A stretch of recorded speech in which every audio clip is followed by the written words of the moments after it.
70% deal done. এবার তুফান cinema দেখে হল থেকে বের হয়ে শাকিব খানকে নিয়ে বেফাঁস মন্তব্য করল হালের জনপ্রিয় তারকা জায়েদ খান। জায়েদ খান জানিয়েছে তুফানে শাকিব খানের অভিনয় নাকি একদমই ভালো লাগেনি তার। জায়েদ খান আরও বলে, শাকিব খানের জায়গায় সে হলে একদম ফাটিয়ে অভিনয় করত। আর জায়েদ খানের এমন মন্তব্যের পর সোশ্যাল মিডিয়ায় তাকে নিয়ে উঠেছে সমালোচনার ঝড়। জায়েদ খানের এমন মন্তব্যকে পাগলের প্রলাপ হিসেবে নিচ্ছে শাকিব খানের ভক্তরা। বাংলা সিনেমা পাড়ায় শাকিব খান আর জায়েদ খানের মধ্যকার দ্বন্দ্ব তো অলরেডি সবাই জানে, সুতরাং শাকিব খানের পক্ষ যে জায়েদ খান কখনোই নেবে না সেটাও মানুষ বুঝে। কেননা তুফান সিনেমায় শাকিব খানের অভিনয় নিয়ে প্রশ্ন তোলার সাহস এখনও পর্যন্ত কেউ করতে পারেনি।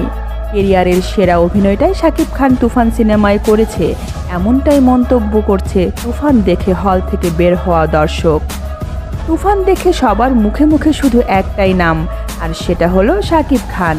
তুফানে শাকিব খানের অভিনয় নিয়ে প্রশ্ন তুলতে এখন পর্যন্ত এই জায়েদ খানকেই খুঁজে পাওয়া গেল, যদিও সেটা আমলে নেওয়ার কিছুই না বলছে শাকিব খানের ভক্তরা। অপবিশ্বাসের সাথে জড়িয়ে শাকিব খানের হাতে একাধিকবার লাঞ্ছিত হয়েছিল জায়েদ।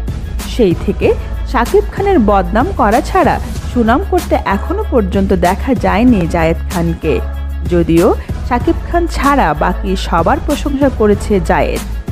জায়েদ খান বলেন, তুফান উন্নত মানের সিনেমা হয়েছে, এখানে মেইন লিড ছাড়া বাকি সবার অভিনয় একদম 100-তে 100। তো বন্ধুরা, শাকিব খানকে নিয়ে জায়েদ খানের এমন মন্তব্য শুনে আপনার মনে কি চলছে তা আমাদের কমেন্ট বক্সে কমেন্ট করে জানান।